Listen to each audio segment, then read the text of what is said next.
Basahin po natin ang verse na to, Exodus 20, verse 20. Sabi po ng Panginoon, Moses said to the people, "Do not fear, for God has come to test you, that the fear of Him may be before you, that you may not sin." Patuloy tayo sa pinag-uusapan po natin. Ano po ulit title ng pinag-uusapan natin ngayon? Yare ka. No? Pakitingnan ngayon katabi, pakisabihan, yare ka, bebe. No? Ano ulit ibig sabihin ng yare? No? Well, ang salitang yare ay galing sa wikang Hebreo kung saan isinulat ang Old Testament. Nang ibig sabihin nito ay matakot. Yun pong fear, pag po sa Hebreo po yan, ay yare ang verb. Ibig pong sabihin po noon ulit ay matakot. So pag yari ka, hindi patay ka, ang ibig nating sabihin. Ang ibig nating sabihin ay matakot ka. Matakot kanino? Matakot sa Diyos. Balikan nga po natin yung verse na yon. Ano po ulit sabi niya? Do not fear. Do not fear. Pero kasunod noon, sabi niya that the fear of Him may be before you. Huwag kayong matakot para matakot kayo. Parang gano'n ang sinasabi, no? Ano ba talaga ang ibig niyang sabihin po dito?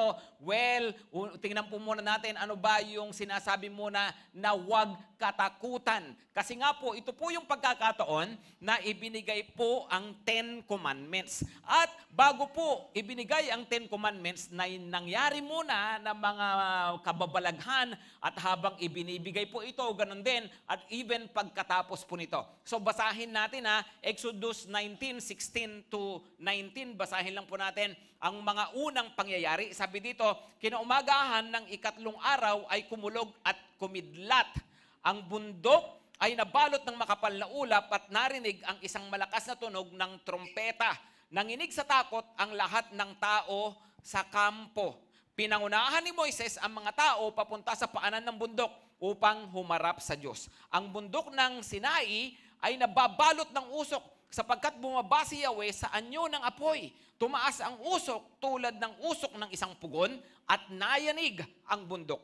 Palakas ng palakas ang tunog ng tambuli ng trompeta.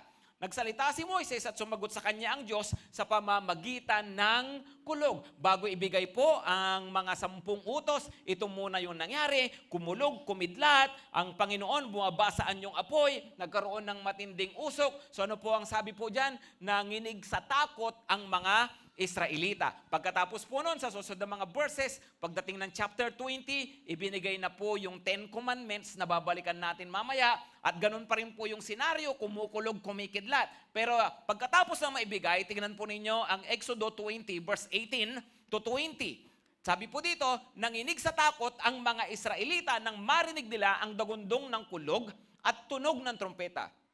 At makita ang kidlat at ang usok sa bundok na nanatili silang nakatayo sa malayo.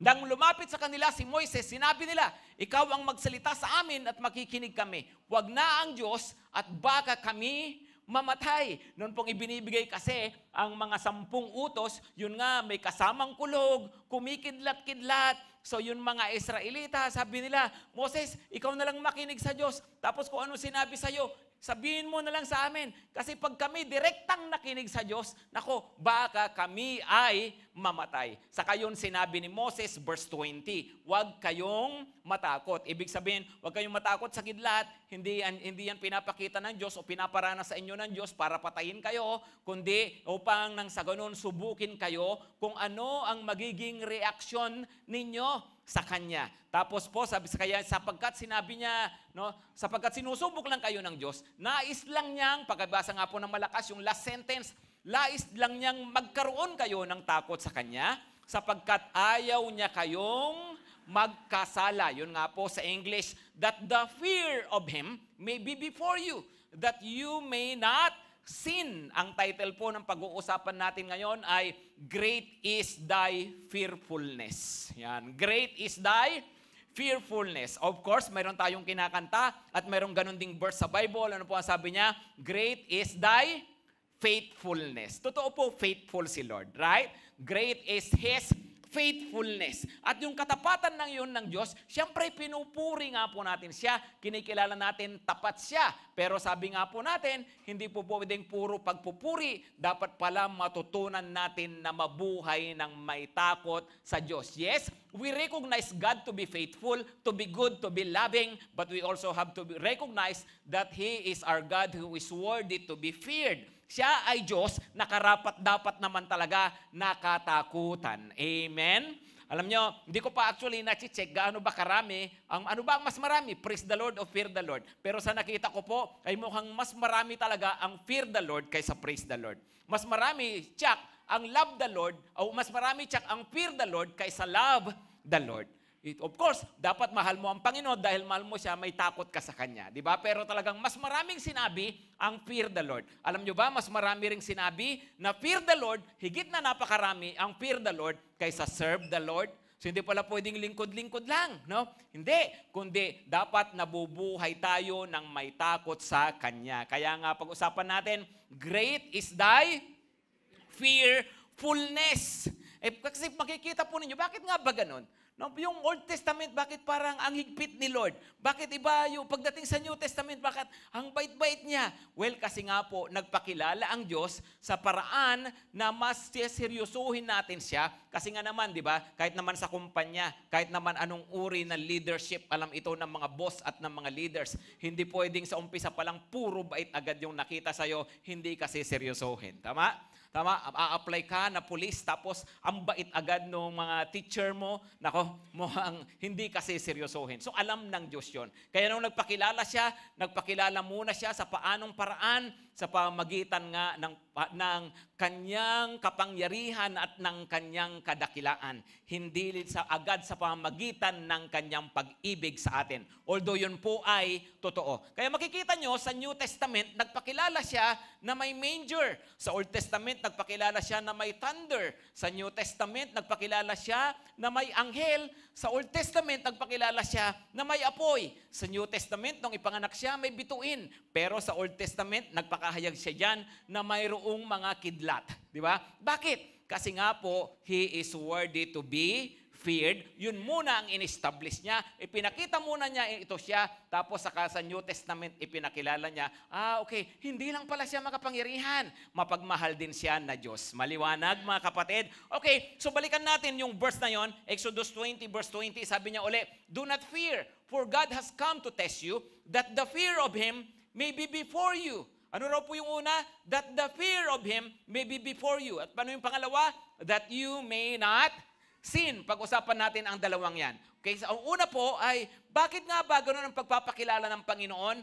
That we may fear Him. Bakit may mga kulog-kidlat?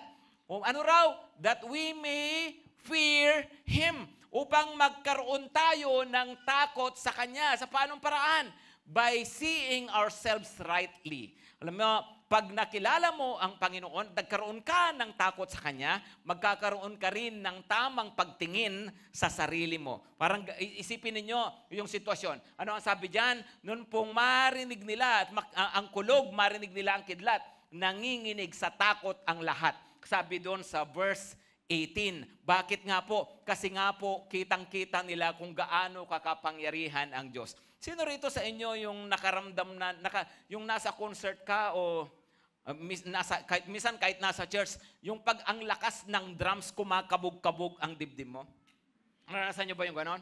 O kaya yung kapag nakatapat ka sa bass, yung para kang aatakihin sa puso, kala mo lumulundag yung lumalabas yung puso mo, di ba?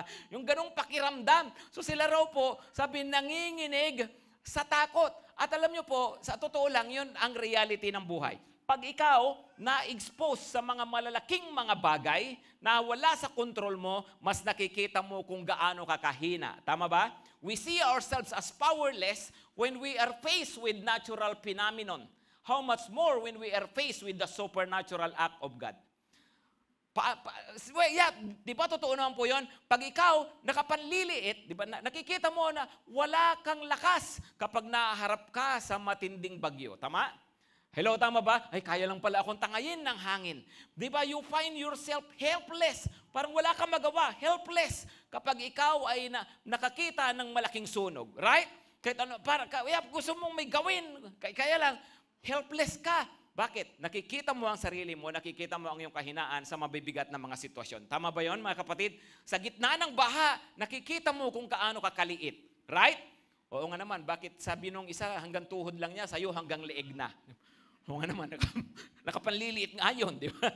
Pero hindi nga po, sa gitna ng mga sitwasyon na mabibigat, sa gitna ng mga sitwasyon na malalaki, mapabagyo, mapalindol, kung ano-ano pa, na mga sabi ko nga natural happenings, natural phenomenon, nakapanliliit, nakikita natin na wala tayong lakas, nakikita natin na wala tayong kapangyarihan. How much more kung tayo po ay nakakita ng naranasan ng mga Israelita na yung bundok nag-aapoy, umuusok, kumukulog, kumikidlat habang may nagsasalitang tinig sa langit. So ang mga Israelita, mas naramdaman nila, mas nakita nila na kung gaano sila kaliit at kung gaano dapat kalaki sa pagtingin nila ang Diyos na to na kanilang pinapakinggan. Di ba ganoon naman din po talaga ang buhay? Kahit naman sa iba-ibang mga sitwasyon, marirealize natin, pag mayroon nga tayong pinagdadaanan, kikita natin na hindi pala yan nadadaan sa kung gaano ka kagaling. Right? Kahit ang talino mo, may mga time na kikita mo, walang kwenta ang talino mo. Marirealize mo, ay wala pala yan sa ganda-ganda, kahit gaano ka pala kaganda. Diba? Wala, hindi makikita sa ganyan. Kahit gaano ka kapogi, wala pala dyan sa ganyan. Kahit gaano ka kayaman, gaano ka kasikat, gaano ka kapangyarihan, makikita natin wala lahat yung mga bagay na pinagmamalaki natin. Pag tayo ay nahaharap doon po sa mabibigat na sitwasyon ng buhay. Tama ba yon? Diba? Nararanasan ba natin yon? Halimbawa, diba? Halimbawa, tingnan nyo. Minsan mapapansin mo na yung mahihirap, pag nagkaroon ng problema, minsan yung sagot, minsan magkapera lang, lutas na yung kanilang problema. Right? May mga ganon. Pero yung mayaman, magkakaroon ng problema, pero yung pera niya, walang magawa sa problema. Hindi makasagot. No? Wala akong pera, pastor. Hindi ako mayaman. Pero hindi nga po, di ba? Ano ipinapakita nito? Ipinapakita nito ang ating limitasyon. Right? Na, minsan pantay-pantay ang buhay. Si Lord binigyan ng pagsubok sa ganito na kasi kayo. Tapos ito, ang dami niyang pinagmamalaki, ang daming mayroon siya. Pero pag nagkaroon siya ng problema, walang magawa lahat ng mayroon siya. Bakit? Kasi nga po, kailangan nating ma-realize kung gaano tayo kaliit, gaano tayo kahina, kung gaano tayo kalimitado sa harapan ng nag-iisang Diyos. Amen? Dapat muna, ang totoong takot sa Diyos, makita mo na ito ka lang. Makita mo na hindi mo hawak ang buhay mo. Tingnan natin ang Psalm 103 verse 13 to 16. Sabi rito, as a father shows compassion to his children, so the Lord shows compassion to those who fear Him. Tingnan nyo mabuti muna, nahahabag daw si Lord. Bakit? Sabi niya, verse 14, for He knows our frame. Alam niya kung ano tayo. No? He remembers that we are dust. Ano raw? Sabi, ang Diyos nahahabag sa atin. Nagkakasala tayo, hindi tayo basta-basta pinipitik. Kasi alam niya, isang pitik lang niya, patay tayo. Di ba? Kaya mabuti na lang pinangunguna ng Diyos ang habag niya sa atin. Bakit? Ano raw tayo? He knows that we are dust. Alabok lang daw tayo. Tingnan nyo ngayon katabi nyo, kumukhang libag. No? Alabok ka lang. No? Napakaliit mo lang. Mahina. Sabi po niya, galing ka lang sa alabok. Pero kung magmalaki ka sa Diyos, akala mo, ikaw ang may hawak ng buhay mo. Kung mabuhay ka, akala mo parang hindi mo kailangan ng Diyos. Alabok ka lang. Right? Tapos ano pa? Ituloy natin pagbabasa. Sabi niya, as for man, his days are like grass. He flourishes like a flower of the field. Yung tao, sabi niya, yung kanyang buhay, yung mga araw ng kanyang buhay, ay kagaya lang ng sa damo. Yung kanyang mga pagtatagumpay, yung kanyang mga pamumukadkad, kagaya lang ng bulaklak sa kabukiran, bulaklak sa kaparangan. Sabi niya, na ano raw? For the wind passes over it, and it is gone, and its place knows it no more. Yung parang damo lang yan. Mag-iba lang yung ihip ng hangin, mawawala na dyan. Hanapin mo man, hindi na makikita. You see, ano yung pinapakita nito? Kanina, sabi ay isa ka lang alabok. Ngayon naman, isa kang damo. Sabi niya, nawala lang. Kala mo, akala mo, lakas-lakas mo pa. Pero sandali lang yan. Yung mga pinagmamalaki mo, yung mga bulaklak mo, ano ba yung mga bulaklak mo, yung mga narating mo, yung mga natapos mo, yung mga kayamanan mo, kalakasan mo, yung mga diploma mo, yung mga kung ano pang mga inabot mo na karangalan sa buhay. Sa lang yan, mga bulaklak lang yan. Isang ihip lang ng hangin, mawawala lahat yan. Sabi ng Panginoon. You see, lahat po ng ito, ibig sabihin, pinapakita lang kung gaano kahina ang tao. Kung gaano tayo kalimitado at kung gaano kaigsi ang ating buhay. Another verse, tingnan nyo. Isaiah 64 verse 8. Sabi niya, but now, O Lord, you are our Father. We are the clay, and you are our potter. We are all the work of your hand. Okay, sabi kanina, alabok. Ngayon, ano ka naman? Ano ka naman? Okay, isa kang putik. Sabi niya, putik ka lang. No? Nabasa kasi, naligo. So, yung alabok, naging putik. No? Buti naman, naligo. No?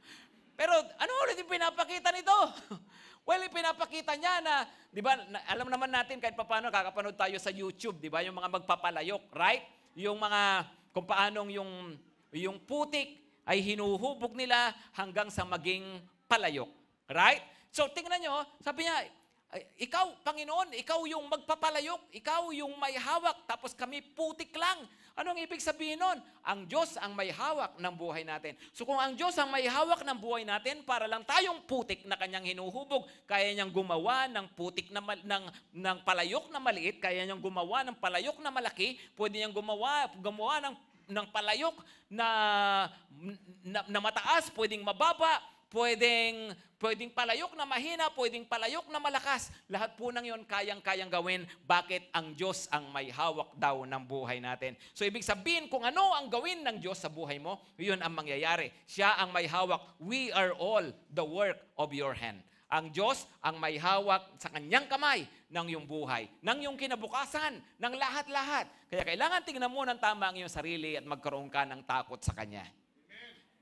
Tingnan nyo pa po, ano pa po itong verse po na ito, sabi niya, Santiago 4:13-14. Pakibasa nga ng malakas, makinig kayo sa akin, kayong nagsasabi, ngayon o bukas ay pupunta kami sa ganito at ganoong bayan, at isang taon kaming mananatili roon. Mangangalakal kami at kikita ng malaki. Kayo nagsasabi, siba, ang gaganda ng plano nyo, mag-a-abroad kami, mag-i-stay kami doon, mga 1 year, tourist kami doon. Pag 1 year po, TNT na yon, ha? Hindi na tourist. Tapos sabi niya, mangangalakal kami. Ay, nako, ang laki ng potensyal nitong papasukin namin. Kikita kami. Sabi niya. Pero, ano sabi ulit? Verse 14. Hindi nga nyo alam ang mangyayari sa inyo sa araw ng bukas. Ang buhay nyo ay parang usok lamang. Sandaling lumilitaw. At agad, nawawala. O, tinan mo, kanina, alabok ka, tapos naging putik ka. Ngayon, usok ka na lang. Di ba? Ganun ang buhay. Right? Anong ibig sabihin nun? Na sandaling lumilitaw, tapos agad nawawala. Ganun po ang buhay natin. Alam nyo, ano man yung pinagmamalaki po natin, tatandaan natin, hindi natin hawak ang buhay natin.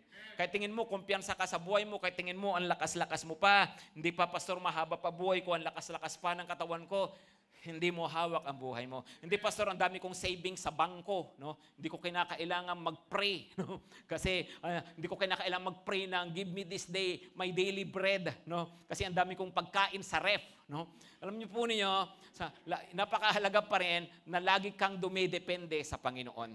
At mabuhay ka lagi ng may takot sa Diyos kasi hindi mo hawak yung buhay mong yan. Ang Diyos lang ang may hawak niyan. Pangalawa po. Ano po sabi niya? That the fear of Him may be before you pang magkaroon kang takot. That's number 1, that we may fear Him. Number 2, that we may not sin. That you may not sin upang hindi kayo magkasala. No? At ano po ang ibig sabihin ng hindi magkasala? Well, yun nga po, sabi niya, kaya raw po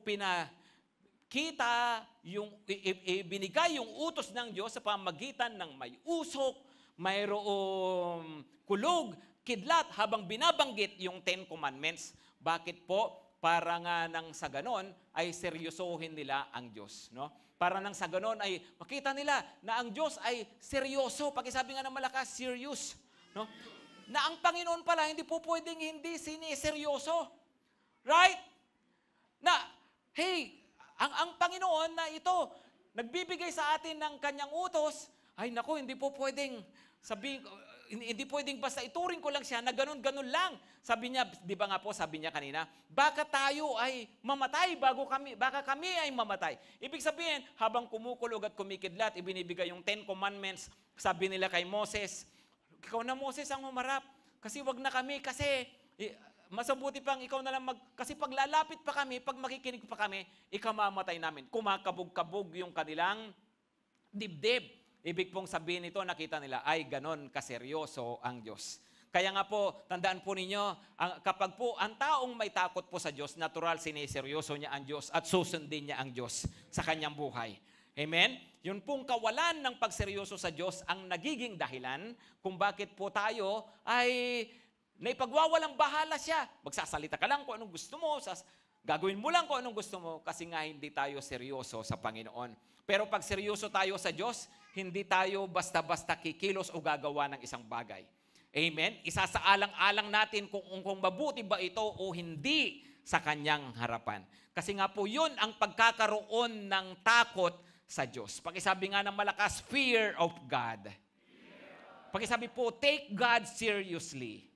Napakahalaga raw ang pagseryoso natin sa Panginoon. Hindi po pwede po pala na, hey, andito po tayo ngayon, nasa church tayo, tapos pagkatapos pala nito, hindi naman natin isinasaalang-alang ang Diyos pag tayo nabubuhay paglabas ng church. Hindi po pwede na andito ako ngayon, nakatayo sa harap nyo, nangangaral pa ng salita ng Diyos, tapos pala pag wala ako sa harapan ninyo, may ginagawa akong kalokohan, may ginagawa akong kasalanan. Ibig sabihin nun, hindi lang makapal ang mukha ko, kundi nawala na ang takot ko sa Diyos.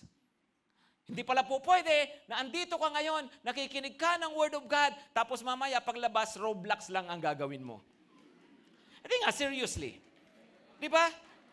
Maglalaro ka ng kung ano-ano na hindi naman mabuti para sa'yo, nagdudulot sa'yo ng kasalanan, nagdadala sa'yo sa kasamaan, nagpapasama ng ugali mo at ng gawain mo, tapos andito ka, nakikinig ng salita ng Panginoon. Hindi ko sinabing huwag ka nang mag-church kung gano'n ang gagawin mo. Ang sinasabi ko, since nag-church ka, itigil mo na ang hindi magandang gawain.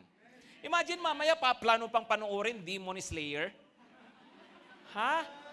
Christian ka, kapatid. Hindi nga, di ba? Yung iba, manunod pa ng Conjuring. Alam nyo, yung mga ganyang mga bagay, ha? Nakita ko ngayon sa Conjuring, yung sa harap sa labas ng sinihan, may video. Mayroong pari na nagbabasbas, saka binibigyan sila ng holy water. I don't know kung gaano katotoo yun. Pero yung pa lang puro ka demonyohan, tapos Christian ka. Hey, seryoso ka ba talaga sa Diyos? Di ba may takot ka ba talaga sa Diyos?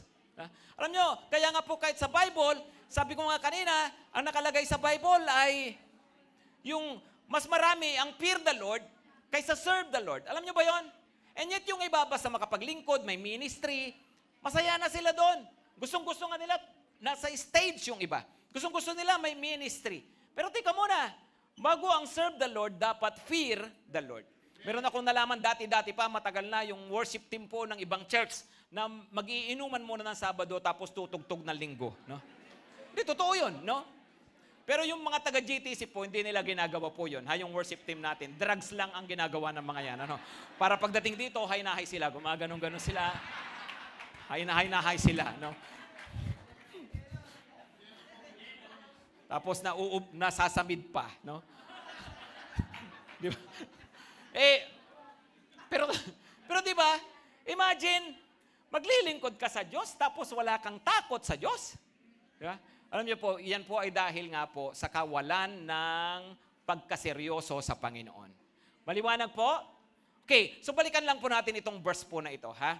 Sabi po niya ulit, that you may not sin. Gusto ng Diyos magkaroon ka ng takot at laging ang takot, ang epekto nito ay iiwasan mo ang kasalanan. Kaya nga, remember yung verse na binasa natin last Sunday, sabi, the fear of the Lord is hatred of evil. Ang takot sa Diyos ay pagkapuot sa masama. Kasi ang natatakot sa Diyos ay umiiwas sa kasalanan. At ano ang iiwasan nila na kasalanan? Bakit sinabi that you may not sin? Anong ipagkakasala nila? Ang ipagkakasala nila ay yung hindi pagsunod sa mga utos ng Diyos na kasasabi lang habang may kulog at kidlat. Ano po yun? Yun yung tinatawag na 10 Commandments. Balikan natin ang 10 Commandments. At tignan po natin ito, Exodo 20, verse 1 hanggang po sa 17. No? Tingnan niyo po ito. Sabi niya, ang lahat na ito'y sinabi ng Diyos. Ako si Yahweh, ang iyong Diyos na naglabas sa iyo sa Ehipto at nagpalaya sa iyo mula sa pagkaalipin. Huwag kang sasamba sa ibang Diyos maliban sa akin. Huwag kang gagawa ng imahen ng anumang nilalang na nasa langit, nasa lupa o nasa tubig upang sambahin. Huwag mo silang yuyukuran ni sasambahin sapagkat akong si Yahweh na iyong Diyos ay mapanibughuing Diyos. Ang kasalanan ng mga magulang ay sinisingil ko sa kanilang mga anak hanggang sa 3 at 4 na salinlahi. Ngunit pinadarama ko ang aking pag-ibig sa libu-libong salinlahi na mga umiibig sa akin at tumutupad sa aking mga kautusan. Huwag mong gagamitin sa walang kabuluhan ang pangalan ni Yahweh na iyong Diyos. Tiyak na parurusahan ko ang sino mang gumamit nito ng walang kabuluhan. Lagi mong tandaan at ilaan para sa akin ang araw ng pamamahinga. 6 na araw kang magtatrabaho at tapusin mo ang dapat gawin. Subalit ang 7 araw ay para kay Yahweh na iyong Diyos. Ito ay araw ng pamamahinga. Sa araw na ito, huwag kang magtrabaho ang sino man sa inyo. Kayo, ang inyong mga anak, mga aliping lalaki o babae, ang inyong mga alagang hayop, ni ang mga dayuhang nakikipamayan sa inyo. 6 na araw kong nilikha ang langit, ang lupa, ang mga dagat, at ang lahat ng mga nasa iyon. Ngunit namahinga ako sa 7 araw, kaya't ito'y aking pinagpala at nilaan para sa akin. Igalang mo ang iyong ama at ina, sa gayoy mabubuhay ka ng matagal sa lupaing binigay sa inyo ni Yahweh na inyong Diyos. Huwag kang papatay, huwag kang mangangalunya, huwag kang magnanakaw, huwag kang sasaksi ng walang katotohanan laban sa iyong kapwa. Huwag mong pagnanasahang maangkin ang sambahayan ng iyong kapwa, ang kanyang asawa, mga alilang lalaki at babae, mga baka, asno, o anumang pagmamay-ari niya. Tapos po saka sinabi po doon sa verse 18, sila po ang mga Israelita ay nanginginig sa takot. No? Just imagine, ganun po yung sitwasyon. Habang sinasabi ang 10 utos, kumukulog, kumikidlat. Pero siyempre po, mas maganda ang boses ni Lord. No? Kunwari lang po yun. No? Pero imagine yung ganun sitwasyon. How would you feel? Come on, siseryosohin mo ba ang Diyos? Come on. Tingin mo ba, seryoso to, hindi pwedeng babaliwalain ko lang to. Hindi pwedeng pinakikinggan ko lang to ngayon, tapos hindi ko rin naman pala gagawin. Sabi po niya. Malamang yun ang nararamdaman ng mga Israelita. Ang 10 utos na to, mapapansin nyo, madidivide yan sa 2. Yung isa po ay sins against God. Yun pong first 4 commandments. O yung 4 ba? Yung pong 4 commandments. Tapos yung susunod, 5 hanggang susunod, sins against fellow men. Of course, ang kasalanan sa kapwa, kasalanan din sa Diyos. Pero yung sins against fellow men, ayun po ay kasalanan na direkta na ang tao ang maapektuhan. Yun naman pong nauna ay mga sin na ang Diyos po ang naaapektuhan. Ibig sabihin, ang Diyos po ang ating personal na nalalabag. Okay, balikan lang po natin, yun pong mga utos na yun. Ang sabi po ng Panginoon, sige balikan nga natin, sabi niya, ako ang inyong Panginoong Diyos. Ako si Yahweh na naglabas sa inyo. Ano yung unang commandment? Wala kayong ibang jujusin maliban sa akin. Tapos ano pa? Verse 2 yun, wala kayong jujusin. Pangalawa, sabi niya na utos, huwag kang verse 3, sorry. Huwag kang sasamba sa ibang Diyos maliban sa akin. Number 2, huwag kang gagawa ng mga imahen para yung sambahin. Pag-usapan na natin yan last Sunday. Pangatlo po, ano ang kanyang sabi? Ay, next, wag mo silang yuyukuran. Sige, next verse. Next. Wag mong gagamitin sa walang kabuluhan ang pangalan ni Yahweh. Hindi po pwede pala na basta-basta binabanggit ang pangalan ng Diyos. OMG ka ng OMG dyan. Ano ba ang ibig sabihin ng OMG? No? Teka mo, kung oh my God, naku, ingat po tayo ha, hindi dapat binabanggit ang pangalan ng Diyos sa walang kabuluhan. Tapos pang-4, sabi niya, mayroong araw na para sa akin. No? Sabi niya, ilaan nyo tong araw na to para sa akin. Okay? Gusto ko pong ipaliwanag po yan. Yun po, sabi po ng Panginoon, kasi sa 6 na araw, tinapos ko ang lahat ng nilikha, ang lahat ng creation. Sa 7 araw, ako ay namahinga. Pero bakit ngayon, linggo tayo, Pastor, di ba ang Sabado? Opo. Kasi nga po ganito, pagdating naman sa New Testament, ang Panginoong Hesus ay, sabi po sa Hebreo muna, sa kanya po natin masusumpungan yung totoong Sabbath rest. Yung pagkakaroon mo ng Kristo sa buhay mo, ay naranasan mo na ang Sabbath rest ng Panginoon. Pero yung araw ng pagsamba, bakit naging linggo? Kasi nga po, ang Panginoong Hesukristo namatay ng Friday, nabuhay siyang muli ng linggo, at dumating ang Holy Spirit, linggo din po. Kaya po mula noon sa kasaysayan, nasa Bible hanggang sa kasaysayan,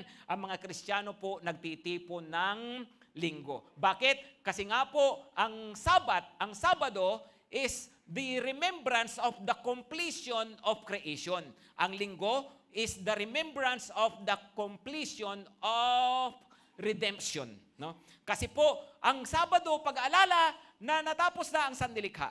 Pero hindi lang po kasi tungkol ito sa nilikha. Nung makakilala ka sa Panginoon, sabi niya kasi nga po, sa linggo naman natapos na ang pagtubos ng Diyos nung ang Panginoong Hesukristo namatay sa cross. Pero ganoon din po, same principle ng ibig sabihin, dapat pala talagang may araw na talagang ibinibigay ko para sa Panginoon. Amen? Hello, amen? Okay, sige po, balikan lang po natin ulit yung susunod na verse. Sabi niya uli, no? Ay, igalang mo ang iyong ama at ina. Ito tungkol na sa tao. Igalang mo ang iyong ama at ina. Sa gayon mabubuhay ka ng matagal. No? Ano raw? Yung pong isang utos, yung paggawa ng imahen, may kasamang sumpa. Tama? Ito namang utos na ito, may kasamang pangako. May kasamang pagpapala. Ano yung pagpapala? Sabi niya, mabubuhay ka ng matagal sa lupain. Pagpapalain kita, sabi ng Panginoon. Alam nyo, mga taga-GTC yung mga nakakarinig ng mga messages dito sa church, dapat isa talaga sa ugali natin, maging mapagmahal tayo sa mga magulang. Maging magalang sa mga magulang. Amen? Hindi yung pagkatapos mo rito, amen ka ng amen, pagmamaya pagkatapos ng, pag-uwi mo ng bahay, uutusan ka lang maghugas ng pinggan, ako na naman. No? Amen ka rito sa bahay, inibiin. No? Hindi po pwede, ano po, may paggalang sa magulang. Right? Tingnan nyo mabuti ito, ha? Kahit ano ang sitwasyon mo sa buhay, kahit magkaasawa ka na, dapat ginagalang pa rin ang magulang. Yung iba, pag naging professional na, sila na may pera, may sinasabi, yung magulang nila, walang pinag-aralan, kala mo kung sino na. Diba, misan, dahil yung mga magulang nila, wala ng pera, mahina na ang katawan, ay ngayon sila na ang mas matapang kaysa magulang. Ano sabi ng Panginoon, igalang mo ang iyong magulang. By the way, sa mga mag-asawa, tandaan mo ha, kung ikaw si Mrs., sabi ng Panginoon, igalang mo ang iyong magulang. Ikaw si Mr., igalang mo rin daw ang iyong magulang. Ngayon, kung ikaw si Mrs., huwag mong turuan yung Mr. mo na huwag niyang igalang ang kanyang magulang. Nakalimutan na niya ang kanyang magulang. Alam niyo kung bakit? Dahil kapag gano'n ang nangyari, tika muna, ano ang sabi? No? Kung igagalang ng Mr. mo, ang kanyang magulang, pagpapalain siya. Di ba pag pinagpala siya, damay ka? Kasi asawa mo yan eh. Pero, dahil asar ka sa biyanan mo, sabi mo, tapos inilalayo mo ang loob ng asawa mo, doon sa biyanan mo, ano ang mangyayari? Pag kinuha ni Lord yan, damay ka rin. Right? Pag sinumpa yan, damay ka rin. Kaya dapat ang mag-asawa, nagtutulakan, igalang mo ang iyong nanay. Diba? Igalang mo ang iyong magulang. Amen? Amen? Paggalang sa magulang. Sige po, ituloy natin ang pagbabasa. Sabi rito, huwag kang papatay. Ibig sabihin niyan sa English, do not murder. Hindi yung pulis na nakapatay, nakipagbarilan, sundalo, hindi yon. Kundi, yung murder, sinadya talaga, okay? Huwag kang mangangalunya. Huwag kang magnanakaw. Huwag kang sasaksi ng walang katotohanan laban sa iyong kapwa. Ano ang ibig sabihin nun? Huwag kang magsisinungaling. Diba sabi niya, magsabi ka ng totoo, lalo na kung ikasasama ng ibang tao.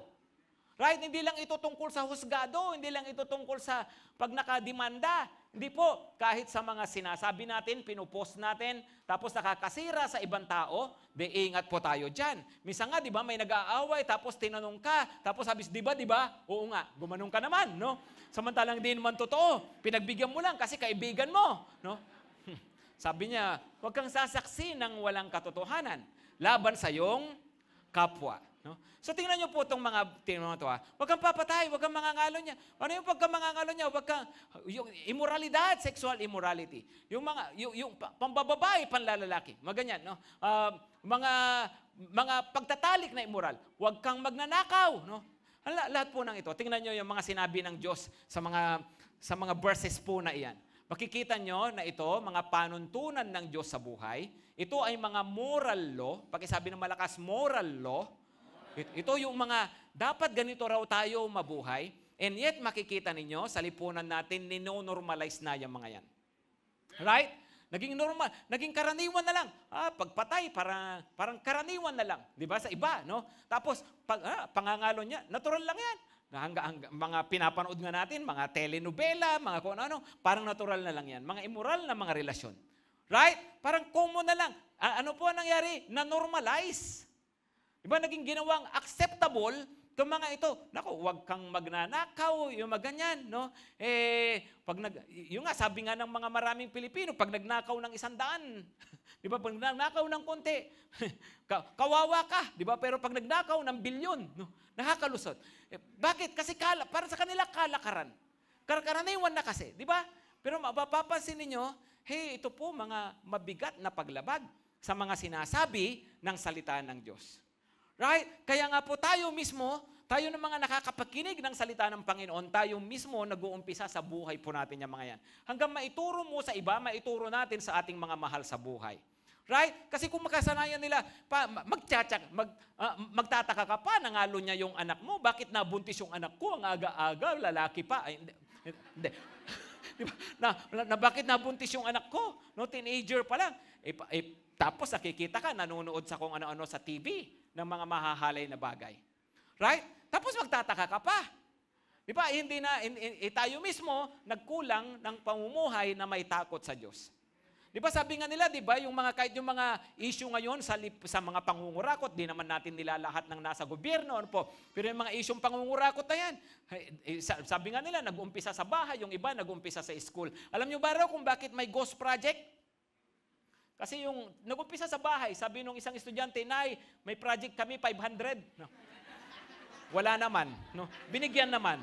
Ayun, natuto ng ghost project. No. Mga kabataan dito, baka nang ghost project kayo ngayon pa lang Kaya hindi ako magtataka sa inyo kapag bandang huli, naging mga kurakot kayo. Nanay mo nga, niloloko mo Diba? May dami mong ghost project. O yan naman sa school daw, yan naman sa school. O bakit naman daw nauso yung mga tulay na hindi natapos, dam na hindi natapos, dike na hindi natapos. Kasi nga raw sa school si nanay, finish or not finish, pass your paper. Pero, you see, ang problema, nanonormalize. Right? Yung kasalanan. Tingnan nyo ba po ito, verse 17, sabi niya, huwag mong pagnanasaang maangkin ng sambahayan ng iyong kapwa. Ang kanyang jowa, no? Kanyang asawa, no? Mga alilang lalaki o babae, mga baka, asno, lahat ng kanyang ari-arian. Hindi dapat daw pinagnanasaan, hindi dapat, alam niyo po ang tawag diyan, greed, covetousness. Do not covet. Di ba? Mayroong para sa'yo. Tingnan mo yung katabi mo, mayroong para sa'yo. Ang akin ay akin. No? Amen? Jowa ko lang to. No? Pero, di ba, ang totoo po ay, lahat tayo, di ba, sabi po ng Panginoon, hindi mo dapat pinagnanasaan yung mga pagmamay-ari ng iba. Pero yun na nga po Pag nanonood ka, nakakabalita ka, lahat ng to parang karaniwan na lang. Ano po ang sabi sa Isaiah 5 verse 20? Isaiah 5 verse 20, ano sabi niya? Pakibasa ng malakas. Woe to those who call evil good, and good evil. Who put darkness for light, and light for darkness. Who put bitter for sweet, and sweet for bitter. At yun na po ang nangyayari ngayon, binabaligtad. Yung mga bagay na masasama, itinuturing na okay lang, mabuti. Right? At yung mga mabubuti, pinapalabas na parang yun pa ngayon ang masama. Ang nababalik-baligtad. Kaya po tayo, pag nakadepende ka lang sa media, social media man o sa TV, nakadepende lang tayo sa mga nababasa natin, tandaan ninyo, ang mga isip ng napakaraming mga tao ay baluktot. Pinapalabas na masama ang mabuti, pinapalabas na mabuti ang masama. Minsan, iba lang ang tawag, pinapangalanan lang. Yung adultery, tinatawag na affair lang. Diba? Yung mga pagnanakaw, tinatawag na kickback lang naman. Diba? Parang sistema kasi yan. Kung ano-ano mga itinatawag natin, pero lahat po ng yan ay kasamaan sa harapan ng Diyos. Maliwanag mga kapatid. Kaya sabi niya, huwag mo babalik na rin. Ang masama ay masama sa harapan ng Panginoon. Amen po? Tingnan natin ito ngayon, Mark 12:29 to 31. Mark 12:29 to 31. Sabi ng Panginoon naman, pagdating sa New Testament, tinanong si Lord, ano ang pinakamahalaga sa lahat ng utos? Ano ang sagot ng Panginoon? The most important is, Hear, O Israel, the Lord our God, the Lord is one. Verse 30, and you shall love the Lord your God with all your heart, with all your soul, and with all your mind, and with all your strength. Tapos pangalawa, sabi niya, the second is this, you shall love your neighbor as yourself. There's no other commandment greater than this. Ano ang sikreto pagdating sa New Testament? Paano ko nga ba na ang Diyos ko ay jujusin ko at wala nang iba, siya lang, hindi ko gagamitin ang kanyang pangalan sa walang kabuluhan. Ang araw niya, bibigay ko sa kanya kung mahal ko siya. Right? Kaya ang talagang itinuro sa atin ng Panginoon, mapalad tayo ngayon sa New Testament kasi ang inilagay ng Diyos sa puso natin ay pagmamahal. At binago niya ang ating puso, kaya nating mahalin ang Diyos, kaya nating sundin ang Diyos. Right? Sa kapwa naman, pagdating sa kapwa, mahalin mo ang iyong kapwa. Bakit? Kasi ang sabi rin po ni Apostol Pablo, Roma 13:9-10. Pakibasa ito ng malakas. Sabi niya, for the commandments, you shall not commit adultery, you shall not murder, you shall not steal, you shall not covet, and any other commandments are summed up in this. Nakasummarize, ano ang summary? You shall love your neighbor as yourself. No? Pag mahal mo ang iyong kapwa, hindi mo naman talaga gagawin niya mga yan. Sabi, so hindi na ito tungkol sa batas-batas, hindi tungkol sa bawal-bawal, tungkol na ito sa pagmamahal. Bakit hindi? Bakit ako may takot sa Diyos? Nabubuhay ako na may takot sa Diyos kasi mahal ko ang Diyos. Amen? Hindi yung may takot ako kasi kalaban. Hindi. Alam mo, pag mahal mo ang tao, takot mong saktan. Right? Pag mahal mo ang Diyos, ayaw mo rin siyang masaktan. Gusto mong magawa yung tama para sa Kanya kasi may paggalang ka sa Kanya. Amen? Mga kapatid, so ganun po pala ang Panginoon. And praise God, dahil nga po sa New Testament, dumating ang Panginoong Hesukristo. At yun nga po, kung paanong sa Old Testament, ganito, ibinigay ang utos sa nakapangingilabot na paraan. Pero ang Panginoong Hesukristo dumating sa ibabaw ng mundo upang nang sa ganun, yung mga utos na yon ay tulungan tayo. Kung anumang pagsuway sa mga utos na yon, pinatawad tayo sa pamagitan ng dugo ni Jesus. At sa pamagitan ng presensya ni Jesus sa mga buhay natin, kaya na nating sumunod sa Panginoon. Kaya nating magbagong buhay. Kaya natin na mabuhay ng may takot sa Diyos. Hindi sa sariling lakas, kundi dahil kay Jesus. Amen, mga kapatid. Last na po na mga verses, Hebrews 12, Hebreo 12. Basahin po natin ito. Sabi po niya, hindi kayo, New Testament na po ito hindi kayo lumapit sa isang bundok na nakikita. Yung kanina, yung bundok na nagliliyab, umuusok, gaya ng mga Israelita sa bundok ng Sinai. Ito yung may apoy na nagliliyab, nababalutan ng dilim, at may malakas na hangin. Tapos, nakarinig sila roon ng tunog ng trompeta at ng isang tinig. Nang ang tinig na yon ay marinig ng mga ito, nakiusap silang wag na itong magsalita sa kanila. Yun daw kasi yung experience ng mga Israelita. Pero sa New Testament, sabi po sa verse 22 to 24, ano naman daw ang nangyari? Tayo ngayon ay lumapit, verse 20 to 24, sa halip. Ang nilapitan nyo ay ang bundok ng Sion at ang bundok ng Diyos na buhay. Ang Jerusalem sa langit na kinaroroonan ng di mabilang na anghel. Nilapitan ninyo si Jesus, ang tagapamagitan ng bagong tipan, at ang dugong iwinisik na may pangako ng mas mabubuting bagay kaysa isinisigaw ng dugo ni Abel. No? Sabi niya ngayon, hindi na yung Mount Sinai ang paglapit mo sa Diyos. Lumapit ka ngayon sa bundok ng Sion, kung saan ang Panginoong Hesukristo nabuhay at siya ay namatay sa krus. Ngayon sa pamagitan ng kanyang dugo, ikaw ay tinubos. Sabi po niya, kaya nga po, tayo ngayon ay mayroon ng koneksyon na personal sa Panginoon. Tapos ito po, last verses 28 to 29. Ano raw ang tamang attitude? Kaya magpasalamat tayo sa Diyos sapagkat tumanggap tayo ng isang kahariang hindi mayayanig. Sambahin natin ang Diyos sa paraang kalugod-lugod sa Kanya, may paggalang at pagkatakot. Last verse, verse 29, sapagkat tunay nga na ang ating Diyos ay apoy na tumutupok. Yan po yung sa English na ang sabi, our God is a consuming fire. Consuming fire. Ano po, ba't ko po pinapakita tong verses po na ito? Totoo po, iba nung Old Testament. Totoo, iba sa New Testament. Kasi nga po, ito, mayroon na po tayong tagapagligtas, ang Panginoong Hesukristo, na sumagot ng ating mga kasalanan. Pero alam niyo po, ano ang pagkakapareho? Nananatili pa rin po. Ang nag-iisang Diyos na to ay Diyos na apoy na tumutupok. He remains to be our God, our consuming fire. Ibig sabihin, Old Testament, nagpakita siya na consuming fire. Gayon din naman, pagdating sa New Testament, nagpakita pa rin po siya. Na tinitignan pa rin siya na consuming fire. Na anong ibig sabihin? Lumapit lagi tayo sa Kanya na may paggalang at pagkatakot. Paggalang at pagkatakot. Hindi po nababago yun, mga kapatid. Totoo, mahal ka ng Panginoon.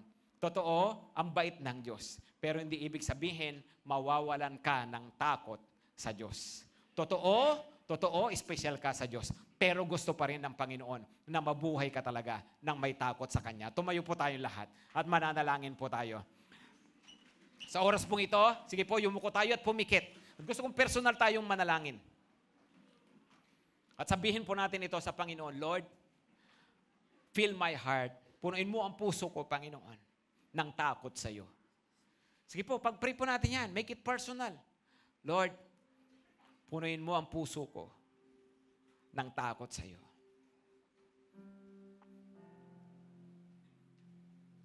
Panginoong Diyos, dakila ka, kamangha-mangha, kataas-taasang Diyos, banal at makapangyarihang Diyos. Pinupuri ka namin, sinasamba ka namin, kinikilala namin na Ikaw ang may hawak ng aming buhay. Ikaw ang Diyos na lumalang ng lahat ng bagay. Makapangyarihan sa lahat. Kung ano, sinabi mo, yun ang mangyayari, Panginoon. Pinupuri ka namin, sinasamba ka namin, kinikilala namin ang iyong kataas-taasan. Narito ka po kami, Panginoon. Kinikilala din namin kung ano lang kami sa iyong harapan. Pero salamat, minahal mo kami. At ngayon nga po sa oras na to, hinihiling ko, Lord, make us God-fearing men and women. Pag-pray nyo nga po yung kapatid, sabihin mo, Lord, make me truly God-fearing. Sabihin nyo po sa Panginoon, make me truly God-fearing.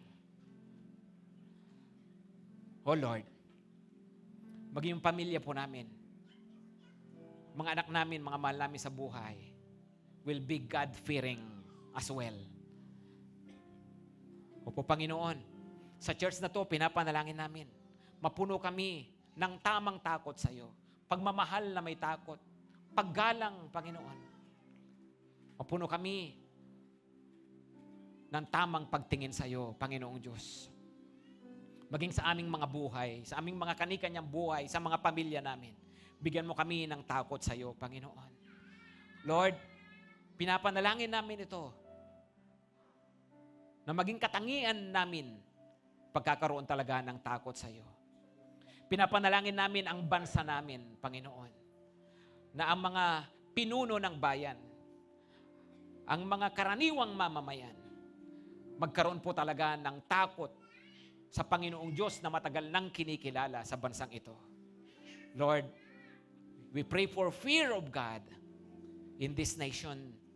Panginoon, pinapanalangin nga po namin yung mga inaayos, mga hinaharap na mga issues ngayon, na mula dito magkaroon talaga ng takot sa iyo mga tao. May mga mabago sa lipunan namin, Panginoon. Pinapanalangin namin ngayon, Lord, yung independent commission na mag-iimbestiga ng mga ito. Lord, bigyan mo sila ng takot sa iyo. Malaking takot sa iyo, Panginoon. At gagawin nila ang mabuti. Gagawin nila ang tama, Panginoong Diyos. Niling po namin mula sa aming mga presidente, sa mga pinuno ng bayan, there will be truly fear of God, Lord. Salamat po, Panginoon. Hinayaan niyo po kami mismo bilang mga anak ninyo sa amin mag-umpisa ang napakagandang katangian na ito. Tinatanggap namin ito, Lord. Tinatanggap namin ang takot sa mga puso namin. Banal na takot. Mga kapatid, I want you to receive that. In Jesus' name, receive. No? Receive holy fear, fear of God. I declare as your pastor, you are a God-fearing man. You are a God-fearing woman. We are God-fearing people. GTC is a God-fearing church. Salamat po, Panginoon. At ngayon nga po, Lord, hakayin mo kaming patuloy sa iyong katuwiran, that we may fear you and that we may not sin. Ngayon mga kapatid, sa Kanya na makapag-iingat sa inyo upang hindi kayo magkasala. Sa Kanya na makapag-aharap sa inyo sa Kanyang harapan balang araw ng walang kapintasan. Kay Hesukristo na Panginoon natin at tagapagligtas natin. Sa Kanya ang lahat ng kapurihan, kaluwalhatian, karangalan, kapangyarihan, mula noong una, ngayon at magpakailanman. Amen at amen.